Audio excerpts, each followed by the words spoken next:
वहां के इब्राहिमपुर में जो फैक्ट्री में आग लगी थी उसमें 2 लोगों की जलकर मौत हो गई है। घंटों की मशक्कत के बाद पुलिस ने दोनों के शवों को बरामद कर लिया है। मृतकों की पहचान फैक्ट्री के मालिक महेश अग्रवाल और कर्मचारी संजय के रूप में हुई है। इसके अलावा एक कर्मचारी झुलसकर घायल हो गया। पुलिस ने शवों को डीएनए सैंपल के लिए भेज दिया है। एसएसपी का कहना है कि घटनास्थल की फॉरेंसिक जांच कराई जाएगी। फैक्ट्री संचालकों के द्वारा फायर सेफ्टी और एसओपी का पालन किया जा रहा था या नहीं, इसको लेकर भी जांच होगी।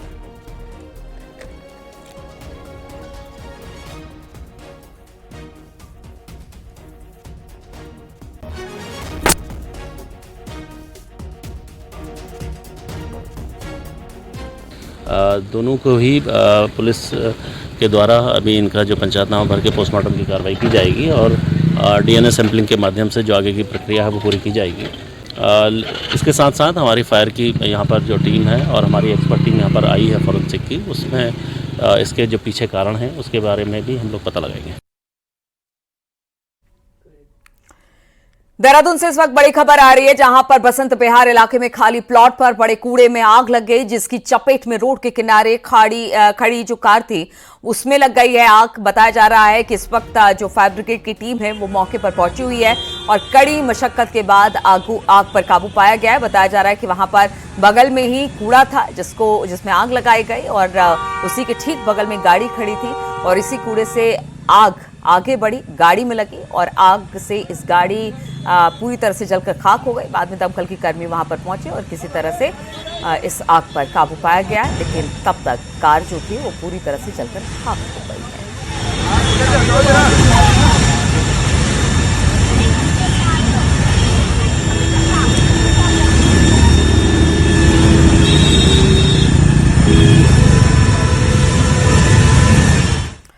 और पिथौरागढ़ से खबर लेते हैं, जहां पर जंगलों में भीषण आग इस वक्त लगी है और जंगल धधक रहे हैं। बीते 4 दिनों से जंगलों में जो आग लगी है, 10 हेक्टेयर के करीब जंगल पूरी तरह से जलकर राख हो गए हैं और लगातार जंगलों में ये आग तेजी के साथ आगे बढ़ रही है। वन विभाग का कहना है कि आग पर काबू पाने के लिए लगातार कोशिशें तेज कर दी गई है, जिससे कि जल्द से जल्द आग पर काबू पाया जा सके। उत्तराखंड में गर्मियों के दिन में अक्सर हम इस तरह की आग देखते हैं, जिससे में भारी वन संपदा का नुकसान भी होता है।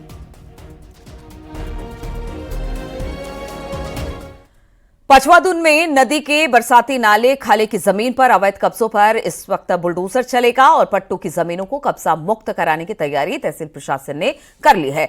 कब्जे को हटाने की कार्रवाई आज से शुरू करने जा रही है। आपको बता दें कि पचवादुन में करीब 13 हेक्टेयर जमीन पर अवैध कब्जा है, जिसको खाली करवाया जाएगा। ध्वस्तीकरण की कार्रवाई की भीमवाला में पहुंची, लेकिन लोगों के विरोध के चलते कार्रवाई को रोक दिया गया। लोगों का विरोध है कि जब उत्तर प्रदेश और उत्तराखंड एक था, उस समय के मिले हुए पट्टे हैं, हम दुकान नहीं तोड़ने नहीं देंगे।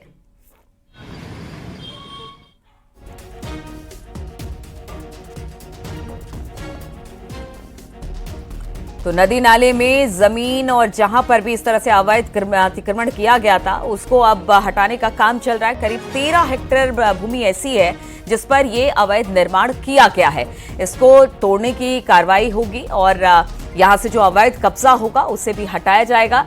लेकिन जो लोग वहां रह रहे हैं, जिनके मकान हैं, दुकान है, उनका कहना है कि जब उत्तर प्रदेश और उत्तराखंड एक हुआ करता था उस वक्त जमीन का पट्टा दिया गया था, क्योंकि जब अवैध निर्माण को हटाने के लिए प्रशासन की टीम मौके पर पहुंची तो लोगों के भारी विरोध का सामना भी करना पड़ा, जिसकी वजह से लौट गई है। लेकिन प्रशासन का कहना है कि कार्रवाई वो करेंगे और अवैध अतिक्रमण जो वहां पर हुआ है उसको जरूर हटाएंगे।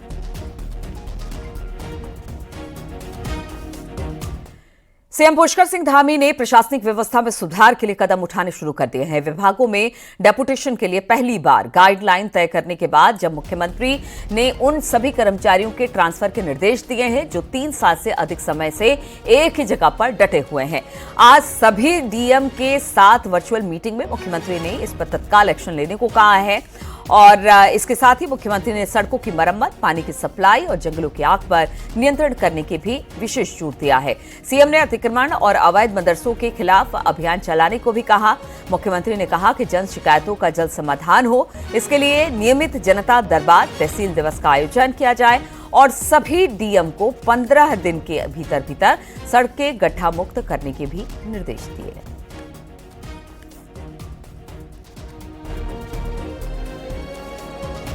भारत सरकार के सामाजिक न्याय और अधिकारिता मंत्रालय द्वारा आयोजित 2 दिवसीय राष्ट्रीय चिंतन शिविर का सीएम पुष्कर सिंह धामी ने उद्घाटन किया।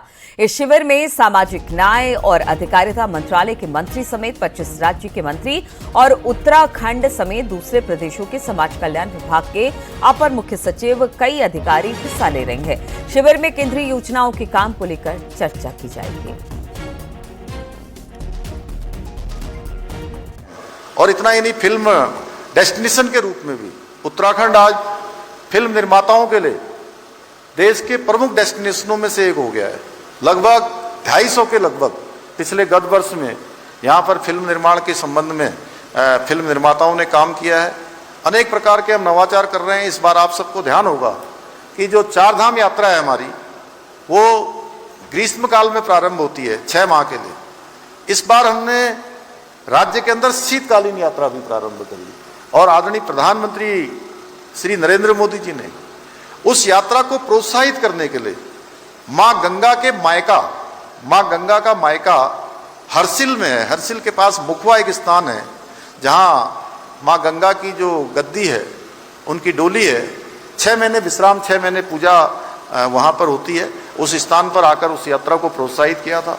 आदरणीय प्रधानमंत्री जी हमारे राज्य के दूरस्थ गांव, जिसको भारत का अंतिम गांव कहा जाता था पहले, उन्होंने वहीं से ये उद्घोष किया कि यह भारत का अंतिम गांव नहीं होगा, बल्कि अब ये भारत का पहला गांव होगा। और इसके जैसे सारे गांव पूरे देश के, अब जो भी भारत के ऐसे गांव हैं जो सीमांत से लगे हुए हैं, वो सारे गांव पहले गांव होंगे। इसी प्रकार आदरणीय प्रधानमंत्री मोदी जी देश के ऐसे पहले प्रधानमंत्री हैं जो आदि कैलाश जौलीकोंग, जो 17,000 फुट की ऊंचाई पर है, वो भी भारत का बिल्कुल सीमांत क्षेत्र है, उस क्षेत्र में जाने वाले पहले देश के प्रधानमंत्री हैं।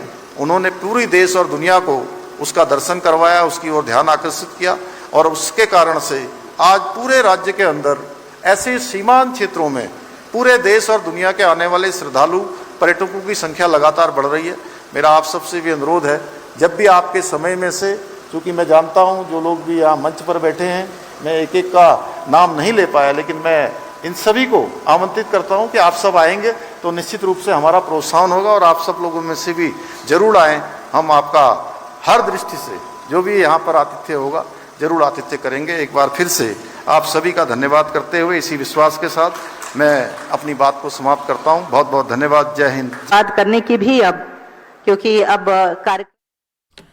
और बीजेपी के स्थापना दिवस के अवसर पर गढ़वाल से सांसद अनिल बलूनी ने अपने घर पर पार्टी का झंडा फहराया और इस मौके पर अनिल बलूनी ने कहा कि प्रधानमंत्री नरेंद्र मोदी के नेतृत्व में विकसित भारत की परिकल्पना को साकार करने का संकल्प लिया है।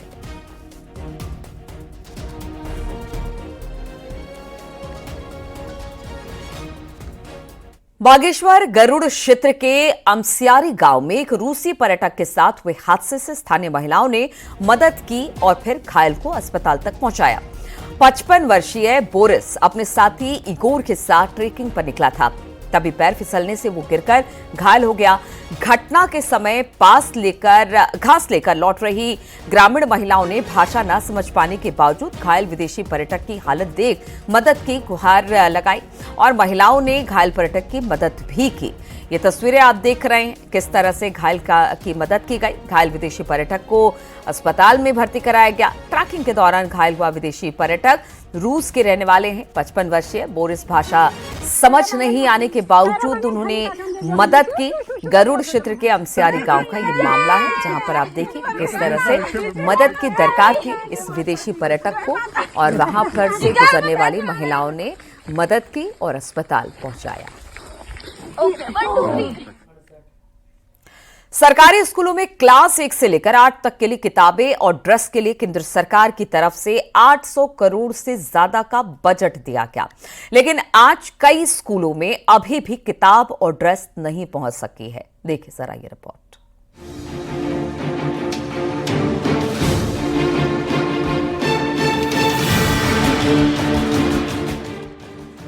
1 अप्रैल से नया शिक्षा सत्र शुरू हो गया है, लेकिन इस बार भी प्रदेश के ज्यादातर सरकारी स्कूलों में बैग, जूते और किताबें वक्त से नहीं पहुंच पाई हैं। प्रदेश के 10,000 से ज्यादा स्कूलों में पहली क्लास से 8वीं क्लास तक के स्टूडेंट्स को किताब नए सेशन में मिलनी थी, लेकिन ज्यादातर स्कूल के बच्चे अभी भी किताबों के इंतजार में हैं और इसमें सबसे ज्यादा प्रभावित 5वीं से 8वीं क्लास तक के बच्चे हैं। हमने जो कर रखा है कि जो हमारे पुराने बच्चे थे, हमने उनसे बुक्स जो है वो स्कूलों में जमा करा ली है। तो फिलहाल हमारे बच्चे जो है वो उन्हीं बुक से काम चला रहे हैं, पिछले साल के बच्चे वाली। अधिकारी बताते हैं कि टेंडर प्रक्रिया में देरी हुई है, लेकिन अब किताबों के ट्रक स्कूल में पहुंचाए जा रहे हैं। ये बात सच है कि थोड़ा सा टेंडरिंग प्रोसेस में लेट हुई है, ये बात बिल्कुल सच है, लेकिन बच्चों के लिए किताबों के लिए कमी नहीं है, क्योंकि बुक बैंक में काफ़ी किताबें हैं और सबको निर्देशित भी किया गया है, सारे प्रिंसिपल्स को, शिक्षकों को, कि बुक बैंक से किताबें बच्चों को दें। और इधर करीब एक हफ्ते में बुक्स जो हैं विद्यालयों में आनी स्टार्ट हमारी जो है हो जाएंगी। यानी कई साल से जो रीत चली आ रही है वो इस बार भी नहीं बदली और अब ऐसी भी चर्चा है कि सरकार एक बार फिर बुक्स के लिए डीबीटी यानी सीधे खातों में पैसे भेजने की योजना फिर से शुरू कर सकती है। न्यूज़ 18 के लिए देहरादून से भारती सकलानी उनियाल की रिपोर्ट। हरिद्वार से खबर आ रही है, जहां पर ई रिक्शा में कार की टक्कर लगने के बाद कार सवारों से जमकर मारपीट हुई। ई रिक्शा चालकों ने कार सवारों को जमकर पीटा। सूचना पर पहुंची पुलिस ने दोनों पक्षों के 5 लोगों को शांति भंग करने के आरोप में चालान भी किया है। कुछ जो है यहाँ पे यात्री आए हुए थे, जिनकी गाड़ी का टकराने को लेकर ई रिक्शा चालकों के साथ विवाद हुआ। इस विवाद में जो है आपस में मारपीट हुई, तो पुलिस मौके पर पहुंची, दोनों पक्षों को जो है पकड़कर जो है शांति भंग में उनका चालान कर दिया गया।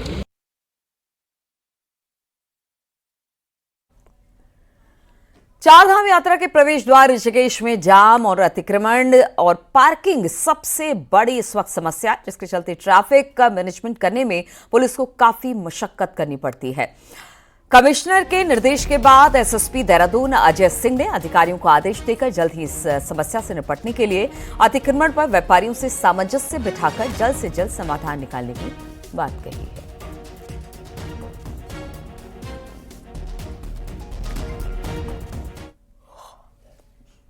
गंभीर समस्या ऋषिकेश की नहीं और भी बहुत जगह की है, तो इसमें इसीलिए कहा गया कि व्यापारियों को कॉन्फिडेंस में लेना पहली प्राथमिकता है। तो पहली बात जो कोऑपरेशन होना चाहिए व्यापारीगण में या आम जनता में और जो यात्रा को लेकर होना चाहिए, उस मुद्दों को भी उठाएंगे।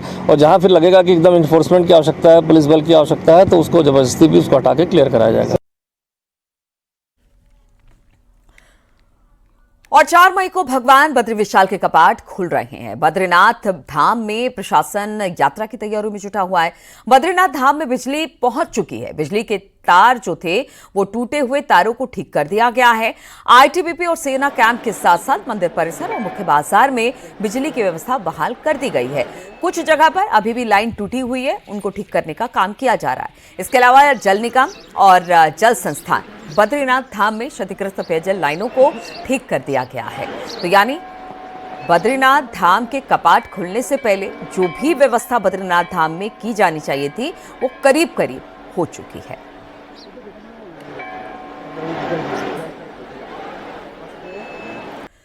चारों धाम की यात्रा चरम पर है। सड़कों को ठीक करने का काम हो रहा है। इस पर अधिकांश जगहों पर सड़कों को यात्रा के लिए दुरुस्त कर दिया गया। बद्रीनाथ केदारनाथ हाईवे पर बर्फबारी के बाद जो ग्लेशियर टूट कर आए थे वो भी तेजी के साथ पिघल रहे हैं।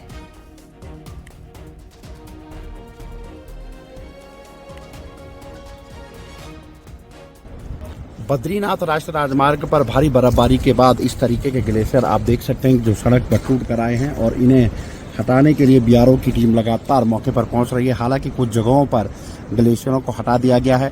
जिला प्रशासन की टीम लगातार अब बद्रीनाथ धाम की तैयारियों में जुट चुकी है। जिले के तमाम अधिकारियों को निर्देश दिए गए हैं कि वो समय रहते इन ग्लेशियरों को हटा दें और अगर इस बीच बारिश से बर्फबारी होती है तो उसके लिए भी प्रशासन ने बीआरओ को सख्त निर्देश दिए हैं कि यात्रा तक सड़क मार्ग को सुचारू किया जाए। इसी तरीके के बड़े बड़े ग्लेशियर इस पूरे यात्रा रूट पर अभी भी हनुमान चट्टी से आगे बद्रीनाथ धाम तक गिरे हुए हैं। हालांकि बीआरओ ने इन्हें समय रहते हटा दिया है, लेकिन अभी भी कुछ जगहों पर बड़े बड़े ग्लेशियर सड़कों पर देखे जा सकते हैं। नितिन सेमाल, न्यूज 18, बद्रीनाथ राष्ट्रीय राजमार्ग चमोली। उत्तरकाशी में चारधाम यात्रा में गंगोत्री हाईवे पर गंगनानी से डबरानी के बीच का संकरा स्थान जाम का सबसे बड़ा कारण बनता है। संकरा स्थान होने के कारण 2 बड़ी बसों के आते ही जाम लग जाती है, लेकिन अब इस समस्या का सामना नहीं करना पड़ेगा। बीआरओ इस मार्ग पर कार्य शुरू कर दिया है उसने, जिससे जाम से काफी हद तक राहत इन जगहों पर लोगों को जो यहाँ से गुजरते हैं उन्हें मिल पाए। कुछ लोकल समस्याओं के चलते वो काम बीच में रुक गया था, लेकिन अभी हमारा वो कार्य फिर से शुरू हो गया है। तो और हम उम्मीद करते हैं कि यात्रा सीजन के पहले मैक्सिमम एरिया का हम रिकारपेट कर देंगे। और दूसरा, कई जगह पर जो इस मीटिंग में डिसाइड हुआ है कि कुछ चोक पॉइंट्स हैं जहाँ पे कि थोड़ी बहुत फार्मेशन क्लियरेंस वगैरह करना है, तो भी चोक पॉइंट्स हैं उसको क्लियर करने की कोशिश करेंगे। और अल्मोड़ा की सोमेश्वर घाटी हर किसी को अपनी ओर लुभाती है और ये घाटी प्रकृति के सौंदर्य को तो खुद में समेटे ही है, साथ ही खासी उपजाऊ है। लेकिन अब दरकार है इस घाटी को पर्यटन के केंद्र में लाने की। देखिए जरा ये रिपोर्ट।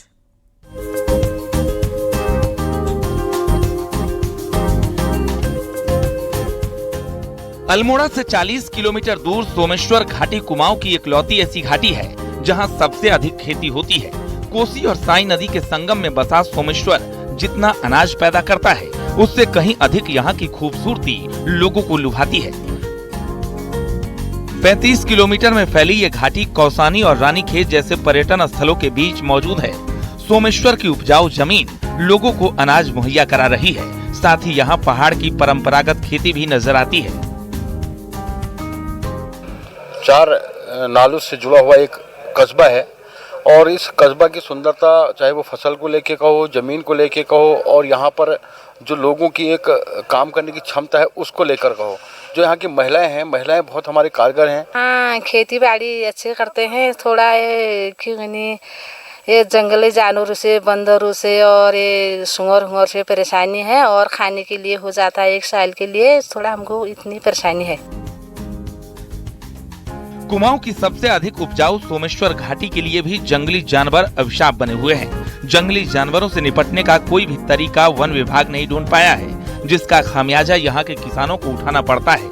देवदारों के पेड़ों के बीच यहाँ घूमना हर किसी को लुभाता है, लेकिन ये घाटी पर्यटन के मानचित्र में वो जगह नहीं बना पाई है जिसकी ये असल हकदार है। ये बात जरूर है, धीरे धीरे सभी जरूरी सुविधाएं यहाँ जुट रही हैं। और लोग बहुत परंपरागत अपने संस्कार और संस्कृति से जुड़े हुए हैं, ये हमारा बड़ा सौभाग्य है। और अब आने वाले समय के अंदर यहाँ लोग अपने होम स्टे बनाते हैं और भी अपने कृषि के साथ साथ अन्य रोजगार भी कर रहे हैं। बहुत सारी स्कूल की सुविधा है, हॉस्पिटल की सुविधा है, अब इन सभी स्थानों में बहुत अच्छी सुविधा हो गई यहाँ। सोमेश्वर को पर्यटन के मानचित्र में लाने की ईमानदार कोशिशें यदि की जाए तो यहाँ काफी कुछ बदला नजर आएगा, जिसका सीधा फायदा यहाँ के युवाओं को तो मिलेगी ही, साथ ही पलायन पर भी लगाम लग सकेगी। किशन जोशी के साथ पिथौरागढ़ से विजयवर्धन उप्रेती की रिपोर्ट।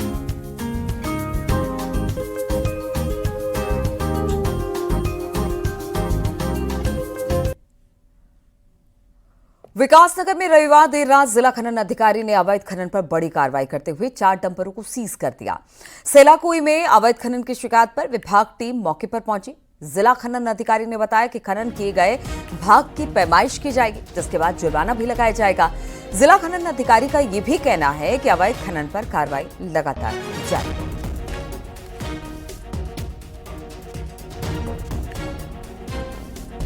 हरिद्वार के भादराबाद में हाईवे पर जंगली हाथी आ जाने से वहां पर अफरा तफरी मच गई। रविवार शाम एक जंगली हाथी श्यामपुर के जंगलों से निकलकर चहलकदमी करता हुआ नजर आया। भादराबाद के भीड़ भाड़ वाले इलाके में जा घुसा, जिसे देखकर सड़कों से गुजर रहे वाहन रुक गए और लोग इधर उधर दौड़ने लगे। हाथी के पीछे वनकर्मी भी पहुंचे। हाथी को सुरक्षित सड़क पार ले जाकर जंगल की ओर खदेड़ दिया। गनीमत रही कि इस दौरान हाथी ने किसी को कोई नुकसान नहीं पहुंचाया।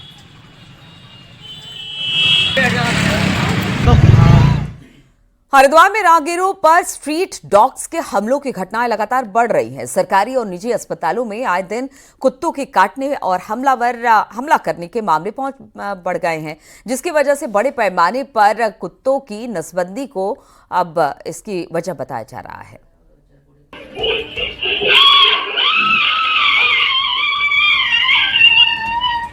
पिछले महीने ज्वालापुर में गली से गुजर रही एक महिला पर कुत्ते ने हमला कर दिया। जिसका सीसीटीवी फुटेज भी सोशल मीडिया पर वायरल हुआ। इसके अलावा आवारा कुत्तों का गाड़ियों के पीछे दौड़ना, राहगीरों पर झपट्टा मारने जैसे मामले सामने आते हैं, जिसकी वजह से लोगों के बीच आवारा कुत्तों का खौफ बढ़ गया है। पशु गणना के मुताबिक साल 2020 में हरिद्वार नगर निगम क्षेत्र में करीब 20,000 स्ट्रीट डॉग्स थे, लेकिन 2023 में नगर निगम की ओर से सराय में एंटी बर्थ कंट्रोल सेंटर खोला गया, जहां कुत्तों की संख्या पर नियंत्रण करने के लिए लगातार नसबंदी की जा रही है। तो वहीं कुछ डॉग लवर्स इस नसबंदी की वजह से कुत्तों के व्यवहार में आ रहे बदलाव को ठीक नहीं बता रहे हैं। तो ये जो अग्रेशन का जब देखा जा रहा है इनमें डॉग्स में, जब से नसबंदी की प्रक्रिया शुरू हुई है तो प्रॉपर ट्रीटमेंट ना मिलने के कारण से कहीं ये हो सकता है। अब गली मोहल्लों में बहुत सारे डॉग अग्रेसिव हो गए हैं और आए दिन हमें ऐसी सूचनाएं मिलती हैं कि डॉग्स ने किसी बच्चे पर, किसी गौवंश पे या किसी व्यक्ति पर हमला कर दिया। गाड़ियों के पीछे भागने जैसी दुर्घटनाएं भी कई बार देखने को सामने आई हैं। हालांकि नगर निगम के एबीसी सेंटर के पशु चिकित्सा इस बात से इत्तेफाक नहीं रखते। उनका कहना है कि कुत्तों की नसबंदी के लिए पूरी प्रक्रिया का पालन किया जाता है। नसबंदी के बाद उन्हें 4 दिन तक ऑब्जर्वेशन में रखा जाता है और इसके बाद उन्हें उसी स्थान पर छोड़ दिया जाता है जहां से उन्हें पकड़ा गया था।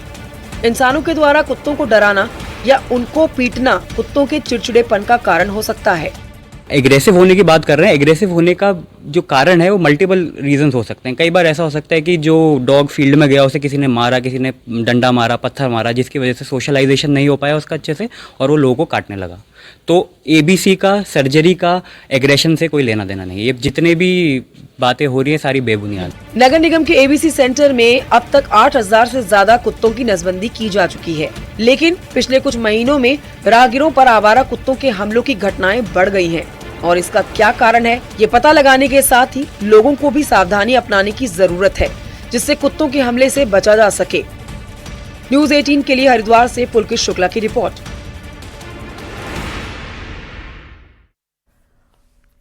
उत्तराखंड के 2 सरकारी अस्पतालों में 2 साल के जन्म और मृत्यु के हजारों रिकॉर्ड गायब हो गए। इसके चलते लोग परेशान हैं। देखिए जरा यह रिपोर्ट।